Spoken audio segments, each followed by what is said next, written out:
how to be happy, healthy, and wealthy. Because we all want and deserve to be happy, healthy, and wealthy. This podcast is powered by Anchor FM by Spotify. Anchor FM is this super awesome free podcast made easy platform. And this podcast is delivered alongside with the G100 Global Networking. And for this week, we are so thrilled and honored to welcome Nick. Nick, thank you so much for joining us today. Would you care sharing with us what is it that you do now? Certainly, and thank you very much for having me. I'm always very excited to share my story in the hopes that someone else can get, some value out of maybe a piece of my own story. So, thank you. So my journey has led me to start my own apparel brand. So I'm based here in Alberta in Canada, and I have started an apparel brand based here, locally made, natural fiber, and in my opinion, the exact product I was looking for in the market. So, like clothing, you make clothing. Oh wow. That's right. Okay, all right. And this is clothing that you wear and behind you, I imagine. Wow, Yes. Yep. that's so awesome. And so what brings you to make apparel? Do you kind of like grow up saying I want to have a a clothing company and something you've been doing, or this is something new for you? This is something new for me. So I grew up in Alberta in Canada, and grew up in a household where my father was a police officer, and I followed in my father's footsteps and joined the police department here. I joined the Royal Canadian Mounted Police when I was 25 years old, after working for 5+ years in various different enforcement related jobs while I was getting my degree in justice studies. And so I did what I thought I should do in terms of, getting that job with the pension and the benefits and the stability and all those things. I I chose that over my own, I guess, my own callings and my own unique talents. I went with what made more sense, I guess, logically, rather than what felt good to me. And with the benefit of some inner work more recently, I've come to the conclusion that I actually chose my career based on or from my wounded inner child. So as a young person growing up in that policing household, and with two parents who came from families where there wasn't a lot of affection, or kids weren't really made to they weren't really a priority. And so I never felt like a priority as a child. And so I think what I ended up doing was choosing my career to be seen by my parents, to have them be proud of me, and also to put on this uniform and to go out into the world and be seen, because I think that's what I was looking for, and again from that wounded inner child place. And so I certainly wouldn't recommend anyone choose their career based on their wounded inner child, but that was my truth. So I went down that road and spent 17 years in policing, working in two different policing agencies in Canada. So, like I mentioned, I started with the Royal Canadian Mounted Police. So, the Mountie, that red surge that is famous around the world. That was my life for about 6 years. Worked on the street in that policing agency, and then I worked in a crime reduction unit. So it was more investigations on the property side, so like break and enters and different things along that line. And then went into drug work and worked in drug enforcement with the RCMP for the remainder of my time there. And then I met my now wife and the mother of my three beautiful children. And at that point, it didn't make sense to stay in the RCMP when I could be transferred all over the country. So I quit the RCMP and I joined the Calgary Police Service, and then spent a little over 10 years with them, working again in uniform policing, and then got into drug work. I worked undercover in the drug world for a number of years, and then worked in gang suppression. So working with the basically the high level gang members that are responsible for so much of the violence and the terrible things that happen in our society. I worked with them for a number of years, and then right at the end of my career, I finally started realizing that the traumas that I'd collected during my career, um, my coping mechanisms to deal with them, and my coping mechanism was to ignore those traumas and to just push them down whenever they would come up. That just wasn't doing it anymore. My sleep was really affected. I just wasn't myself. I wasn't the husband I knew I could be, the father I knew I could be.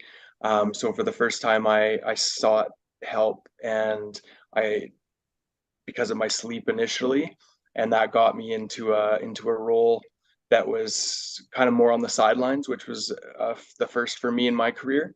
Um, and it was an amazing role for me working from home on the computer, and it was in a public relations kind of role, more social media sort of oriented, which was a great place. This was right at sort of the, spring of 2020, so right sort of at the beginning of the pandemic. So was really enjoying that. And then George Floyd was murdered in Minneapolis, and my cushy online job became the worst job I could ever imagine.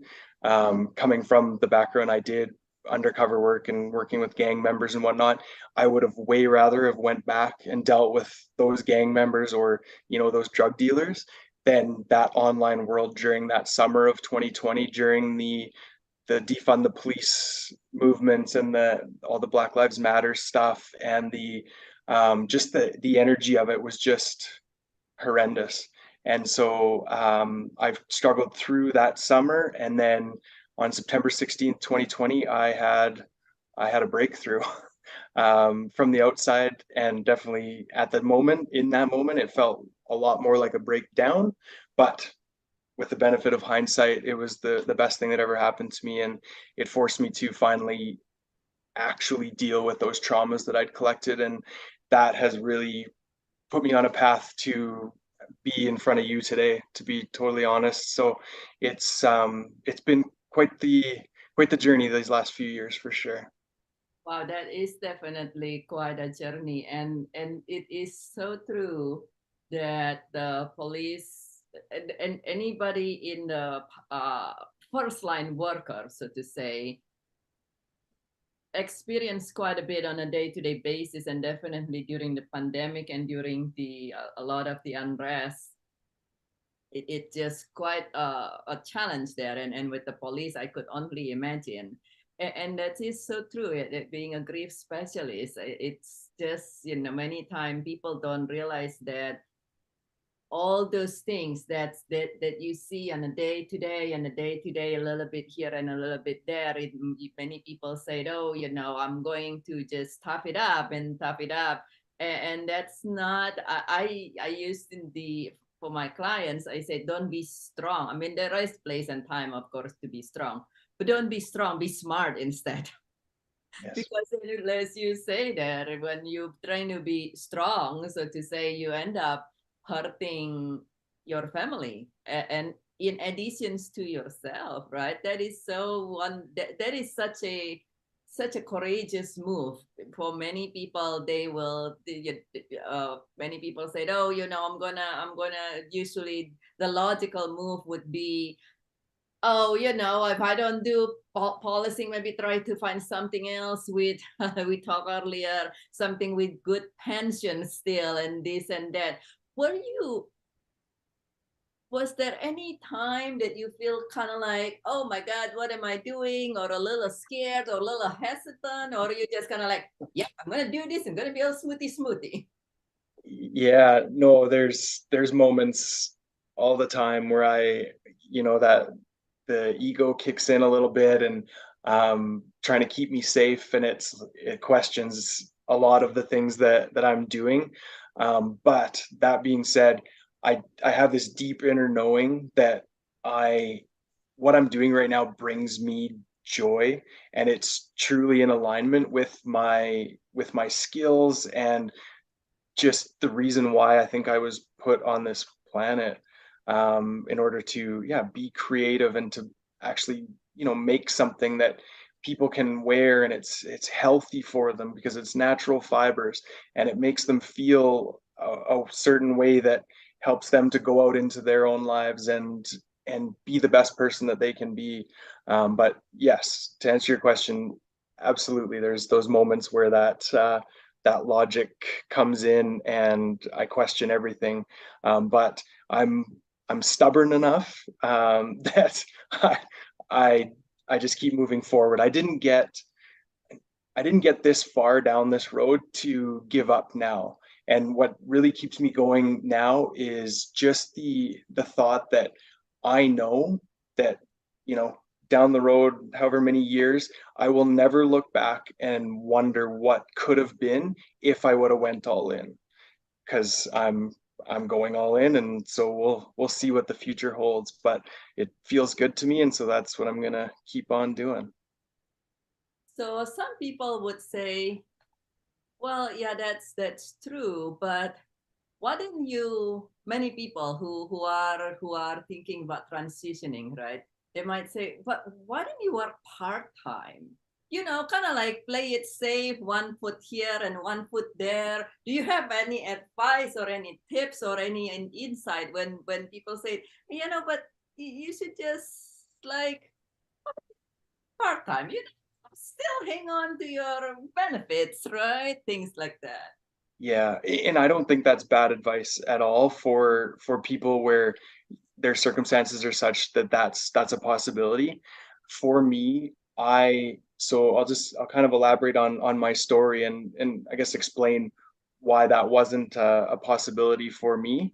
And it all comes down to integrity for me, and it's a huge thing in my life, in my professional life, in my personal life, in my former career. Integrity was always a big thing, and I've just recently had the, I guess, epiphany almost that, um, integrity isn't just an external thing that your word and everything, but it's your word to yourself, and it's doing things for yourself that bring you joy and that put you in the position to succeed.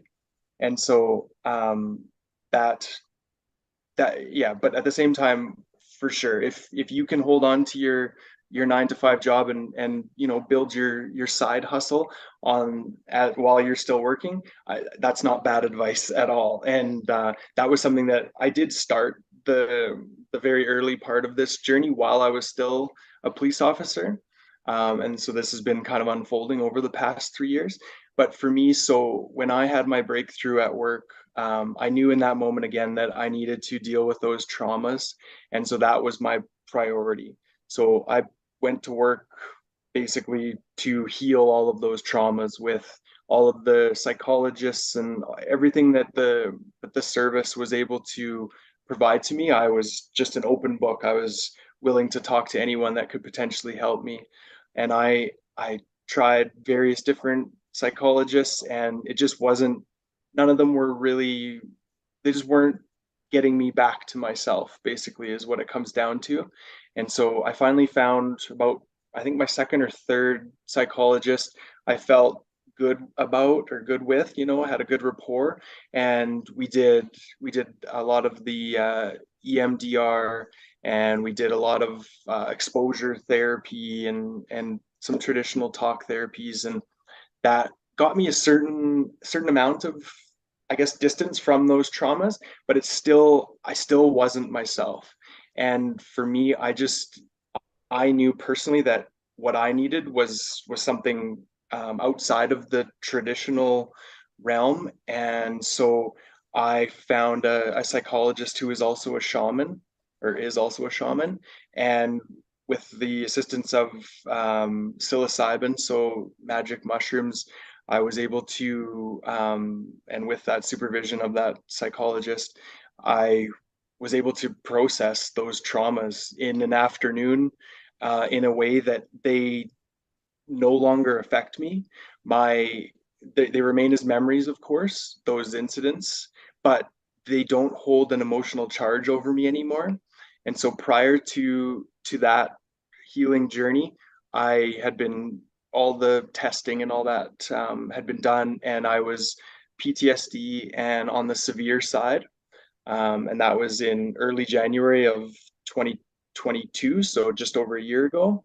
And then my healing journey happened just over a year ago. It was January 28th, 2022, my 10-year wedding anniversary, actually. And and then I was retested by an independent psychologist about a month later, and I don't even meet the criteria for a diagnosis anymore. So I went from severe PTSD to no diagnosis. So I'm feeling really good. I'm doing really well, but I know that if I were to go back into policing, I would just be right back in that same position. I've changed a lot over the past few years, and it's just not in alignment for me at all, policing. And so as soon as I didn't have a diagnosis, I had a choice, right, to either resign or I was time to go back to work because I don't have a diagnosis anymore. And so I knew that my only choice was, my mental health, and for the best interest of my family and everyone that knows me, that was really the only choice. And then to add a little bit onto that is just, so the mental health was huge for me, that prioritizing myself, and also just what had happened in the past 3 years, or what has happened in the past 3 years. It doesn't sit well with me, specifically in Canada, how politicians have been using police officers, and there was just a lot of I guess ethical and moral things that were happening that aren't in alignment with me, and so I wouldn't put myself in that situation, enforcing something that I don't believe in. And so based on those two factors, I made that decision. And again, with the amazing support of my family, to resign from that only career I've ever known in my entire life. Certainly not an easy decision, but for me it was the only one. You choose, sounds like you choose life and love and what I call true freedom. You can have all the freedom out there. You can have all the nicest and the fanciest thing, and you can even talk yourself to certain things, right, during the day, when we're fully awake, so to say.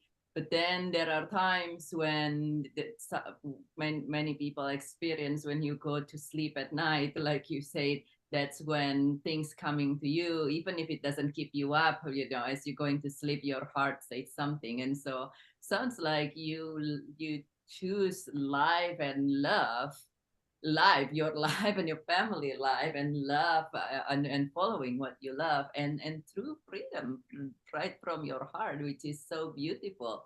So do you have any, for people who says, I feel this calling, I kind of know that this is whatever that they're doing is not for them anymore, but they're worried because sometimes, I mean, it's not logical to be letting go. I'm not sure about Canada, but here in the US, you have practically every imaginable benefit if you are in the police force and all these things. It's, or even if you work with a company, it's like the health and this and the that and the retirement. It's not always logical. So do you have any tips for people who, to whether it is to change a career or to make whatever move it is, that it might be enrolling back to college, it might be actually going from being an entrepreneur to be working for somebody, right? But any tip on how we could not kind of be stepped back by logic and such? Yeah, and I think for me, and the best advice I can give is, it comes back to that integrity piece, and it's about asking yourself those hard questions, and it's, are you happy in the job you're doing, and being brutally honest with yourself. And then if the answer is no, which it probably is for a lot of people, then what what can you do to rectify that? And what small move can you make, or a small first step that you can take to just get the ball rolling. And it's amazing how when you do that, when you step outside of your comfort zone, and also in alignment with your values and what feels good to you and what makes you happy. It's amazing that once you show the universe, and you make that physical move in the real world, the things that start rolling, then the people that come into your life, and the support, and all of the amazing things that happen when you get out of your own way. And it's not easy at all to get past that logic piece.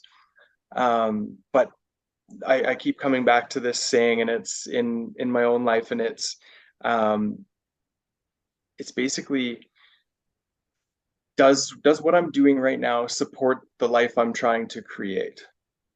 And again, if the answer is no, then what can you do to change that, and to flip that? And then for me, it was, so I decided that this was something I was very interested in, was going to do. And so made some moves, and a small first step for me, it was buying a domain name. So the going online and buying that for, I can't remember, it was a small amount, let's say $10 or $12. But like, that physical step, that actually out in the real world, doing something that I know is that's in alignment with what I'm trying to create, that for me was a really big thing. And then from there, it's just one small step at a time, and just getting out of your own way again is the hardest thing. And it's, you can either push through that fear and step into it, or there's regret on the other side. And for me, if I can choose pushing through a little fear and being outside of my comfort zone, I would much rather do that rather than have regret. So that's kind of how I frame it as I move forward. Yeah, that is so awesome. To take whatever that you can do right where you are is what I'm hearing. And keeping in mind that I think there was a study that says that interview quite a large group of elderly who are at the end of their time, and they ask, and people don't regret things they've done, people regret things they didn't do. And I love how you go back to the integrity. It's kind of like the integrity, not just like you say, not just to the outside but to your inside. We have another guest a few weeks ago, actually, within the last this year, who talk about the same thing. It's like, are you being in having integrity with yourself, where you said you're going to do this, you actually do this, as well as if you say to somebody that, okay, I'm here, but you actually, your mind and your heart somewhere else, what are you doing? Are you, it's not even just lying. We never lie to just somebody else, right? We actually at the end of the day lie to ourselves as well. And so it was one of those things. So tell us a little more about your clothing line. And you said it's natural fiber, so is there a benefit of wearing natural fiber, and how is it different? Yeah, absolutely. So when this whole journey started for me, it was, I was looking for a specific product in the marketplace, and that for me is locally made, so made in Canada, and natural fiber, and just a quality good fit, and it has that look and everything. And that was something I just couldn't find in the market. And so I just decided to make it myself. And so the natural fibers side of it is huge. So it's been about probably 5 years, but I've become more and more aware of the negative attributes of synthetic clothing. So all of our polyesters, and the fact that our skin is our largest organ. And so when you're putting on polyester clothing, and then specifically if you're moving, working out, sweating, doing all basically doing life in your clothing, which is what we do, your skin is absorbing that chemical soup. Like at the end of the day, polyester is a petrochemical based synthetic fiber. And so what the fabrics I'm working with is hemp, organic cotton, and it's a blend of those two. And my shirts do have a small amount of spandex, but it's 3%, so I'm 97% natural, and that spandex just gives you the you know the stretch and the way it looks and feels and everything. So, and I'm certainly very much interested in doing even more natural clothing in the future. But for right now, that's 97% is where I'm at. And yeah, so the some of the other benefits are the fact specifically with hemp is it's naturally antimicrobial and antifungal, so it doesn't grow bacteria or fungus. And so when you wear a polyester clothing, you take it off and it's still clean, and then you go to put it on again, maybe that second day, and it has that smell. That's because polyester creates the perfect breeding ground for bacteria to grow, whereas hemp does not. So I literally wear these shirts like 4 days. If I don't spill something on myself, I'll wear them 4 days in a row and they just don't smell. And they're thermal regulating, so keep you cool when it's hot and warmer when it's cold. And it's if it's touching your skin, nature is best. That's the long and the short of it. That is amazing. I didn't know that about hemp based clothing. That hemp is a natural antibacterial and antifungal, and that's important because sometimes even if somebody says, oh, I wash my clothes every day and things like that, but if you don't dry them perfectly, or some things, the moisture and the humidity in the house or things like that, that is so interesting. I didn't know that, and that's very true. The polyester is chemical soup, and like you say, it's our skin's the biggest organ. So what are you absorbing, right? And so how do people find your product? Yeah, so the name of my brand is Flow State Designs. So my website is flowstatedesigns.ca, being based in Canada. And all my social media is Flow State Designs. If you search that on any of the sort of like Instagram, Twitter, all of the social medias, it's all there. And then I just wanted to mention too is like in addition to the benefits to ourselves is the benefits to the planet. And hemp is an amazing fiber, an amazing plant, and so it actually regenerates the soil. It has a really deep root system that actually breaks up soil, and it sequesters a ton of carbon and other toxins. And it's a great crop as a rotational crop. It actually enhances the soil for the further or for the future crops that are growing on that land. And it needs a lot less water, and it's a miracle plant, and it's really exciting times that it's now legal again in the United States to be grown, and it's been held away or kept away from us for so long. It's just a really exciting time that that is behind us, and we're able to effectively use this amazing plant again because it really is amazing. Wow, that is interesting. So it's kind of it not only it's good for us, but it's also good for our environment, and knowing that for anyone with children and grandchildren, they're going to be the one that inheriting this place called Earth, right? And so the more we're able to do for that to keep our Earth in a better shape, so to say, is better, and that is so wonderful in that it's actually a win for the environment and for the next generation and other people as well. That is so awesome. Learn wonderful things from you today, Nick. That And as you say, this is, I think you said your product is the only one in Canada, the hem cotton combination. I mean, there is some other brands out there, but they couldn't for me check all three of those boxes. So there's some really nice hemp stuff that's made maybe overseas, or it's mixed with polyester, or anyways. And I'm not saying that I'm the only one for sure, because there are other amazing brands out there doing great things with hemp. But for me, I couldn't find that what I was looking for specifically. So yeah, here it is. And all your product is made in Canada. It's not outsourced. That No, no, so yeah, quality is being maintained and monitored.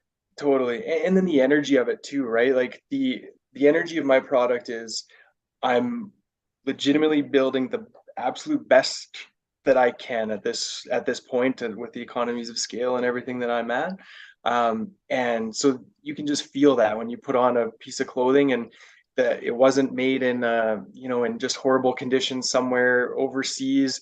It was, made lovingly by someone making a living wage and subject to all the inspections and environmental regulations and everything that are, just a part of the way you have to do business in North America. And so it has, yeah, just a really good energy to it for sure. It's made, sounds like it's clothing, but it's made from love, and it's made with love, and it's made for love, which is something that is so wonderful, because we know that everything is energy, and those energy carry through. It's kind of like, sometimes if the audience here says, what are you talking about? If you ever walk into like an old house or something, and you're like, something icky about it, it's all energy, right? And so that is so wonderful that clothing, high quality clothing, natural product that's good for the environment, and it's made with love, from love, with love, and for love. That is super awesome. As we complete our time together here today, Nick, is there one final message you would love to share with our audience? Yeah, and it's for me, it's be the light you want to see in the world. So we can get really wrapped up in all of the, the negative things that are happening. I mean, it's so easy to find all of those things, and we're just being force fed it, and it's just time to, I guess, turn that around and just start working on ourselves, and to be that light that we're looking for in the world. And I mean, that's where I'm trying to get to. And an opportunity like this to speak to you today is just like, just sharing, my message of light. And for me, coming through that policing career, I experienced some major darkness, absolutely, but I have no regrets at the same time, because I needed to see and witness and be in that darkness in order for me to be here in front of you today in this light, and to be able to fully realize and appreciate and embrace the amazingness, the amazing things that are going on in this, on our planet, and how beautiful nature is. And there's so many great things going on. And so it's just to my message, just to focus on the light, and to be that light that you want to see in the world. That is so beautiful. That is so beautiful. Focus on the light and be the light that you want to see in the world. Thank you so much, Nick. Thank you for sharing your tips with us today. And for you, my friends who are listening to this, please share one or two gold nuggets in the comment below, or if you have any questions for Nick, so we can continue learning from each other. And thank you for joining. Please share this podcast with your friends and families, so they too can triumph and follow what it is that give you life the most, and allow you to be the light that, in a way that align with you. Thank you again, Nick. And this is Dr. Berjit Tan, your grief transformation specialist for individual and businesses, founder of the International Childhood Cancer Charity, and the United States country chair for G100 Global Networking's Old Ladies League. My friend, make it a thriving day. And I look forward to see you again very, very soon. Thank you. Welcome to your Joyful Riches podcast, where we